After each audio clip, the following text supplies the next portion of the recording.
जय श्री राम, जय माँ भारती। मैं लीलेंद्र झा, मेरे सहयोगी श्री गिरीश जी भोसले। आप देख रहे हैं केसरी न्यूज़ मीडिया। केसरी न्यूज़ मीडिया में आपका स्वागत है। प्रधानमंत्री मोदी जी की अगुवाई वाली केंद्र सरकार ने मराठी भाषा को अभिजात दर्जा देने की घोषणा की। महाराष्ट्र के हर जिला, तहसील, ग्राम स्तर पर उत्सव मनाया जा रहा है। ऐसा ही एक उत्सव वर्ली विधानसभा में आयोजित किया गया। इस उत्सव की जानकारी हमारे रिपोर्टर गिरीश जी भोसले हमें दे रहे हैं। अध्यक्ष सन्माननीय आशिष शेलारजी यांच्या नेतृत्वात आज संपूर्ण मुंबईभर मराठी भाषेला जागतिक दर्जा आणि अभिजात भाषेचा दर्जा मिळाला आहे। म्हणून या वरळीमध्ये वरळी विधानसभेचे अध्यक्ष दीपक सावंतजी यांच्या नेतृत्वात जल्लोष करण्यासाठी या ठिकाणी जमलेलो आहोत। मराठी भाषा हा प्रत्येक मराठी माणसाचा अभिमानाचा विषय तर आहेच, परंतु या मराठी भाषेला अभिजात दर्जा जो मिळाला आहे त्याचं विशेष कारण आणि त्याची विशेष गरज जी होती ती यासाठी होती की हा महाराष्ट्र राज्य हे सांस्कृतिक वारसाने संपन्न, ऐतिहासिक वारशाने संपन्न असं हे महाराष्ट्र राज्य आहे। ज्ञानेश्वरी लिहिली तो वारसा आहे। संत महात्मांनी ओव्या लिहिल्या, अभंग लिहिले, त्याचा मराठीचा वारसा आहे।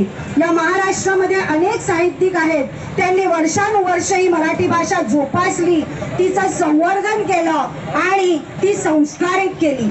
मी जेव्हा इतिहासाबद्दल बोलते, मी जेव्हा संस्कृतीबद्दल बोलते, त्याच्यामध्ये तर मराठी भाषेचा मान राखला गेलाच आहे। परंतु मला अभिमान वाटतो हे सांगायला की आज आधुनिकतेकडे जाताना सुद्धा या आधुनिकतेमध्ये सुद्धा आपण मराठी भाषेचं जे रूप आहे ते अधिक अलंकारिक आणि अधिक गोंडस आणि प्रभावी, ताकदवान असं करण्याचं काम हे इथून पुढे आपल्याला करायचं आहे। मराठी भाषेला अभिजात दर्जा मिळावा ही अनेक वर्षांची मागणी होती।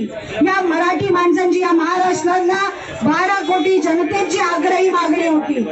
ज्या वेळेला 2004 मध्ये या भाषांना अभिजात दर्जा देण्याची सुरुवात झाली त्यावेळेला केंद्रात काँग्रेसचं सरकार होतं। दुर्दैवाने त्यांनी तर कधी विचार केला नाही। महाराष्ट्रातनं त्याची मागणी होत होती, त्याच्यामध्येही मराठी माणसासाठी आम्ही हे करतो ते करतो असं बोलणारे उद्धव ठाकरे कधी नव्हते। आणि त्याच्यानंतर ज्या वेळेला देवेंद्र फडणवीस जी मुख्यमंत्री झाले त्यावेळेला त्यांनी महाराष्ट्रातनं अचूक मराठी भाषेला अभिजात दर्जा मिळावा यासाठीचा प्रस्ताव केंद्र सरकारकडे पाठवला आणि तो पाठवल्यानंतर त्याचा वारंवार आणि सातत्याने पाठपुरावा केला आणि आज त्याचं फलित आपण बघतोय की आपल्या देशाचे पंतप्रधान आदरणीय नरेंद्रभाई मोदीजी यांनी केंद्रीय मंत्रिमंडळाने आपल्या या मराठी भाषेला अभिजात भाषेचं काय करतात। आज आमच्या देशाच्या पंतप्रधानांनी व देवेंद्रजींनी दाखवून दिलेलं आहे की मराठी भाषेला अभिजात दर्जा गेले अनेक वर्षापासून ही मागणी होत होती। ती मागणी आज भारतीय जनता पार्टीच्या माध्यमातून केलेली आहे आणि त्याचा जल्लोष करण्यासाठी इथे फटाके वाजवून, जशी नववर्षाची सुरुवात, जशी दिवाळी, त्याप्रमाणे आम्ही दिवाळी साजरी करणार आहोत। मी वरळीतील सर्व मराठी आणि इथेच जन्मलेले, इथेच राहिलेले सर्व मराठी बांधवांना, भगिनींना आवाहन करतो की या जल्लोषात सामील व्हा। कारण मराठीसाठी बोलणारे मराठीसाठी काही करत नाही तर मराठी लोकांना हद्दपार करतात, जे तुमच्या आमच्या डोळ्यांनी आम्ही पाहिलेलं आहे। त्यामुळे मी सर्व वरळीतील मराठी बांधवांना या जल्लोषात सामील होण्यासाठी सांगतोय आणि तुम्हाला विनंती करतोय की आता थोड्याच वेळात इथे ढोल ताशा वाजवून किंवा फटाके वाजवून, मिठाई वाटून आपण मराठी भाषेला जो भारतीय जनता पार्टीच्या माध्यमातून अभिजात मराठी भाषेचा दर्जा प्राप्त केला त्याचा जल्लोष करणार आहोत। धन्यवाद। ज्या दिवशी देवेंद्रजीने महाराष्ट्राच्या मुख्यमंत्रीपदाची शपथ घेतली तेव्हापासून अविरत आतापर्यंत ते केंद्र सरकारकडे त्याचा पाठपुरावा करतायत आणि आज 14 वर्षानंतर देवेंद्रजींच्या प्रयत्नाला यश आलंय आणि हे यश फक्त देवेंद्रजींचं नाही तर आपल्यासारख्या सर्व खरेखुरे मराठीवरती प्रेम करतात, ज्यांचं उद्धव ठाकरे सारखं वेगळी प्रेम नाहीये.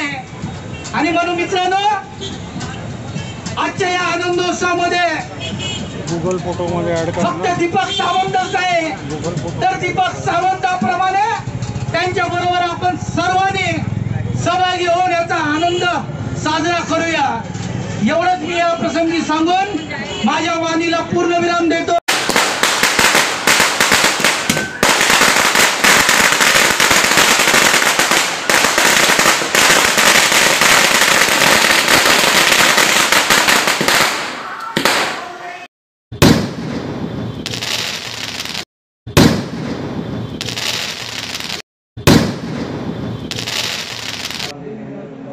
मराठी भाषेला अभिजात दर्जा मिळाला याचा सगळ्यात जास्त आनंद एक मराठी माध्यमाच्या शाळेतनं शिकलेली मुलगी म्हणून तर आहेच, परंतु त्याहीपेक्षा मला जास्त आनंद झाला आहे तो भारतीय जनता पार्टीची कार्यकर्ती असल्यामुळे.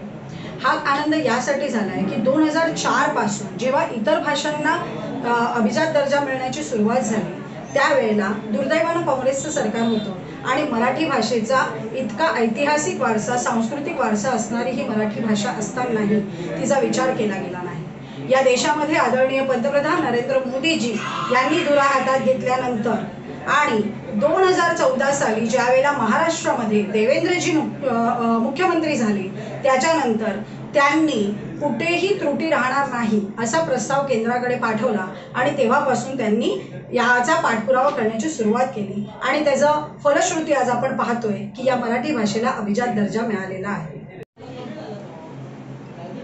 पहिलं तर मी आपल्या देशाचे पंतप्रधान नरेंद्र मोदीजी व आपल्या महाराष्ट्राचे गृहमंत्री देवेंद्रजी यांचे आभार मानतो.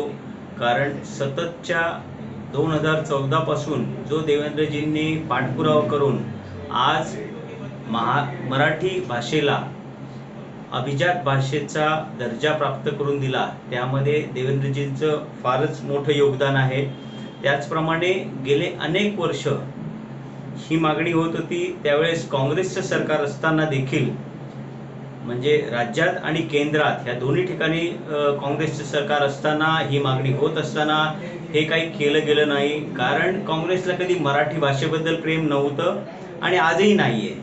त्यामुळे पहिलं मी आमच्या ह्या दोन नेत्यांचं अभिनंदन करतो की त्यांनी मराठी भाषेचा फायदा घेतला, मराठी भाषेवर पोळी वाजली गेली त्यांची. त्या लोकांनी आज या गोष्टीवर भाष्य करायला पाहिजे, राजकारण बाजूला ठेवून त्याबद्दल आभार मानायला पाहिजे, जल्लोष साजरा करायला पाहिजे. तर मी आपल्या पंतप्रधान आणि देवेंद्रजींचं हार्दिक अभिनंदन करतो. खरं म्हणजे महाराष्ट्रातल्या मराठी माणसाची गेल्या अनेक वर्षाची ही इच्छा होती, मागणी होती की मराठीला अभिजात भाषेचा दर्जा मिळावा म्हणून. परंतु स्वातंत्र्यानंतर जवळजवळ 60 वर्ष काँग्रेसने या देशावरती राज्य केलं. आपल्या देशातल्या 6 भाषांना अभिजात भाषेचा दर्जा मिळाला. परंतु आज देवेंद्रजी फडणवीस यांनी 2014 पासून आतापर्यंत जो 14 वर्ष पाठपुरावा केला त्याला यश येऊन हा अभिजात मराठी भाषेचा दर्जा आपल्याला मिळाला. त्याबद्दल मीच नाही तर माझ्यासारखे असंख्य मराठी बांधवांना ह्याचा फार आनंद झाला आहे.